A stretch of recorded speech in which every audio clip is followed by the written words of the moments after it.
Elva, minu heaolupaik. Ma jäin jälle unistama. Peaks kiiremas korras Elvasse puhkama sõitma. Mõtled, miks just Elva? Sellepärast, et siin toimub üks kultuuripealinna kõige ainulaadsemaid üritusi, Eesti liikumis- ja heaolufestival. Tartu maratonihallis saab Eesti parimate DJ-de saatel 8 tundi järjest tantsida ja seda täiesti tasuta. Kõlab ju nagu ideaalne reede. Aga kui sa kardad, et sinu enda puus piisavalt ei nõksu, siis tule ja ela tantsumaratonlastele kindlasti kaasa ja naudi muusikat Elva mändide all. Mina igatahes olen kohal, et energiat kuni õhtuni üleval hoida.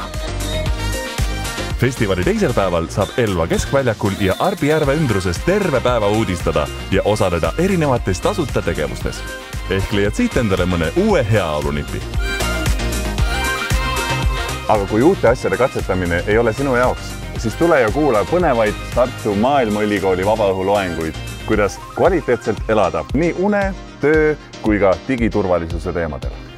Ruumi jagub, tule sina ka! Yeah, look in your eyes with my...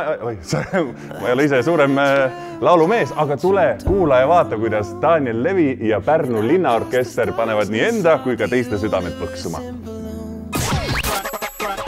Ja pärast kontserdi teed DJ Nöls Afteka ka! 26. ja 27. juulil on Elvas kindlasti väga hea olla. Tule ja tunne ennast hästi Eesti liikumis- ja heaolufestivalil.